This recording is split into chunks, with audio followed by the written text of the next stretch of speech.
Assalamualaikum warahmatullahi wabarakatuh. Halo teman-teman semuanya, selamat datang di channel YouTube saya dan selamat bergabung di episode pertama. Teman-teman semuanya, kopi adalah salah satu komoditas pertanian yang sangat laku dijual di pasaran internasional pada abad ke-18 yang lalu. Itulah mengapa VOC sebagai organisasi dagang milik Belanda yang ada di Indonesia pada zaman dulu mencoba untuk menanam kopi sebanyak-banyaknya di tanah Nusantara ini. Salah satu tanah yang terkenal dengan kesuburannya adalah tanah Priangan atau tanah Jawa Barat. Maka pada saat itu VOC memerintahkan kepada bupati-bupati yang ada di Jawa Barat untuk menanami sebagian tanah-tanahnya dengan biji-biji kopi. Kopi sendiri dibawa oleh seorang Belanda yang bernama Van Horn pada tahun 1707. Dia membawa biji kopi itu dari negeri India.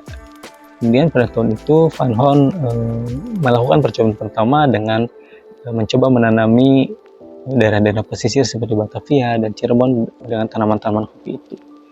Namun sayangnya pada percobaan pertama itu hasil panen yang dihasilkan tidak cukup memuaskan. Ini dikarenakan mungkin karena ketidakcocokan kondisi geografis dengan karakteristik biji kopi itu sendiri. Hingga pada akhirnya Van Horn mencoba untuk mencari daerah-daerah yang lebih tinggi, yang lebih dingin, yang lebih cocok dengan karakteristik biji kopi itu. Maka ditentukanlah daerah-daerah seperti Tangkuban Perahu, Gunung Malabar, Gunung Patuha, Gunung Mandalawangi, dan Gunung Galunggung yang tanahnya lebih subur dan suhunya lebih dingin untuk ditanami biji-biji kopi. Sehingga pada akhirnya di tahun 1711 pada saat itu Bupati Cianjur berhasil menyetorkan hasil panen kopi pertamanya kepada pemerintah VOC sebanyak 50 kg. Dimana pada saat itu harga yang dibayar oleh pihak VOC adalah sebesar 50 gulden per pikul. Satu pikul itu setara dengan 125 pon. Nah, penerapan kebijakan tanam kopi ini atau yang kita kenal dengan Coffee Stelsel atau Pranger Stelsel ya, yang diterapkan oleh VOC di tanah Priangan ini pada akhirnya menimbulkan banyak penderitaan di kalangan masyarakat.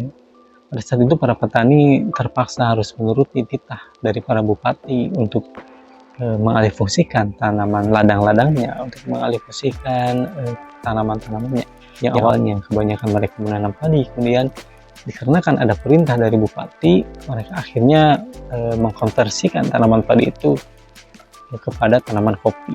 Nah, ketika tanaman-tanaman kopi para penduduk itu berhasil dipanen, sayangnya hasil panen mereka itu ternyata dibeli dengan harga yang sangat murah sekali oleh pihak VOC. Nah, kebijakan VOC dan para bupati yang semena-mena ini pada akhirnya membuat masyarakat menjadi sangat tertekan, menjadi kesulitan, menjadi sengsara, sehingga tidak sedikit dari masyarakat itu yang kemudian melakukan perlawanan-perlawanan. Bahkan banyak sekali di antara masyarakat yang ada di Jawa Barat itu untuk migrasi, pergi meninggalkan daerahnya ke daerah lain yang lebih gersang. Tujuannya adalah untuk menghindari kewajiban menanam paksa. Nah, selain adanya kewajiban menanam kopi, VOC pada saat itu juga menerapkan suatu kebijakan yang bernama Kulturdiensten, di mana para warga atau para penduduk tidak hanya diwajibkan menanam kopi, tapi mereka juga diwajibkan untuk mengerahkan tenaganya dalam pekerjaan-pekerjaan yang diinginkan oleh VOC seperti membangun jalan, membangun jembatan, membangun gudang, dan lain-lain dengan upah yang sangat minim. Kebijakan VOC yang sewenang-wenang ini semakin mendorong masyarakat untuk bermigrasi ke daerah lain. Namun pada saat itu VOC mengeluarkan kebijakan untuk melarang setiap warga dari tanah Priangan untuk pergi dari daerahnya. Kemudian VOC juga melarang setiap bupati di daerah lain untuk menerima para penduduk yang datang dari daerah Priangan. Dan VOC tidak segan-segan untuk menghukumi para penduduk yang pergi itu karena dianggap sebagai para pengkhianat yang kemudian merugikan perkebunan. Nah, teman-teman semua harus kita ketahui bahwa pada prakteknya sistem tanam paksa kopi ini terjadi bukan hanya diprakarsai oleh pihak VOC, tapi ada campur tangan juga dari para bupati yang menjabat di daerah Priangan. Para bupati itu diperalat, dijadikan tangan kanan, dan diiming-imingi oleh VOC bahwa jika mereka bisa memberikan panen yang terbaik, maka para bupati itu akan mendapatkan imbalan yang sangat besar.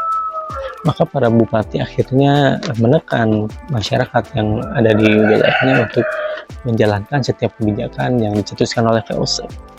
Sehingga pada saat itu banyak para bupati yang kaya raya, yang hidup bermewah-mewahan, bergelimang harta, sementara rakyat di bawahnya hidup dengan penuh penderitaan, kesengsaraan.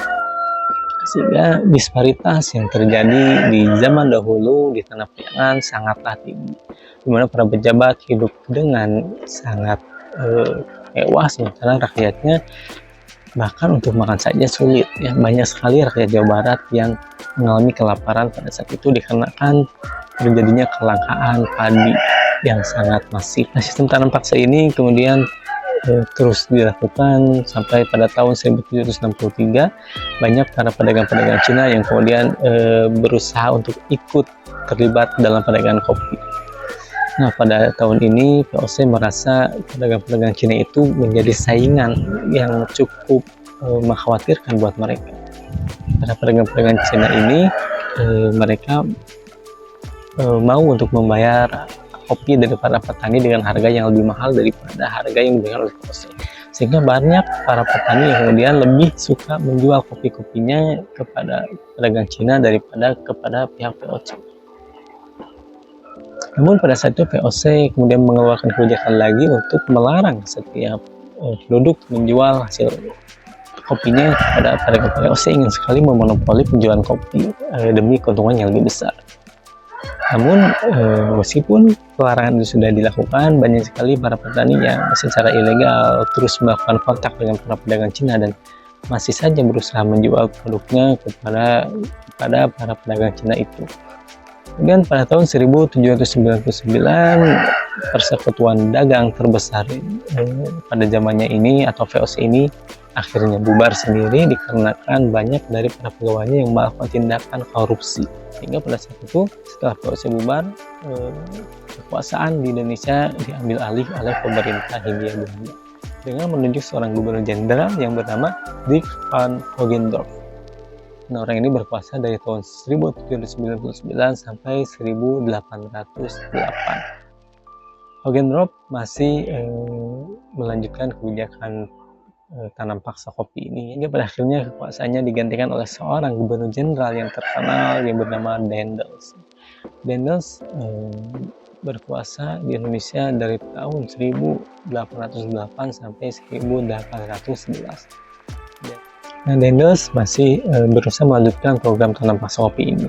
Namun dia juga menginginkan adanya suatu perbaikan di pihak para petani Indonesia dengan cara menaikkan harga beli kopinya, sehingga pada zaman itu gairah para petani untuk menanam kopi menjadi lebih tinggi, para petani menjadi lebih bersemangat untuk menanam kopi.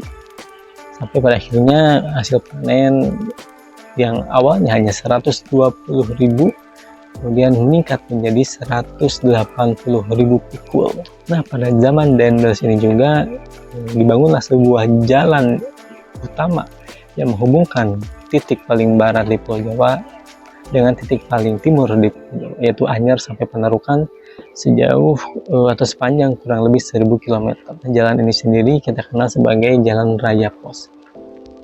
Pembangunan Jalan Raya Pos ini ya pada awalnya ditujukan untuk memperlancar kegiatan distribusi panen-panen kopi. Namun pada praktek pembangunan jalan raya ini banyak sekali korban dari pihak masyarakat, dari pihak penduduk pribumi yang berjatuhan dikarenakan pekerjaannya sangat berat, pekerjaannya sangat melelahkan, pekerjaannya sangat panjang gitu. Bayangkan pada zaman itu dengan peralatan yang sederhana, para penduduk dipaksa untuk membangun jalan, membuka hutan, memapas tebing, kemudian menerobos bebukitan ya, dengan peralatan yang sangat sederhana. Sehingga pada zaman itu banyak sekali para pegawai yang mengalami kelelahan, kelaparan, bahkan banyak sekali di antara mereka yang kemudian meninggal dunia. Nah, kebijakan tanam paksa kopi ini terus dilakukan sehingga pada tahun 1811 jumlah tanaman kopi yang ada di Jawa Barat sudah mencapai hampir 5 juta pohon. Dan pada tahun 1857 jumlah batang kopi yang ada di Tanah Priangan ini sudah mencapai 70 juta buah. Sejak saat itu jumlah panen kopi terus mengalami penurunan Sehingga pada akhirnya di tahun 1917 sistem tanam paksa ini secara resmi dihapuskan dari tanah Priangan. Nah, itulah sekilas sejarah dari kopi, bagaimana kopi yang oleh orang Belanda dianggap sebagai anugerah dari Tuhan, tapi bagi orang-orang pribumi Priangan, kopi ini pada zaman dulu dianggap sebagai bencana bagi mereka, dikarenakan penderitaan yang begitu sulitnya selama 1 abad lebih mereka rasakan akibat kebijakan dari tanam paksa kopi ini. Nah, itu saja yang bisa disampaikan di episode pertama ini.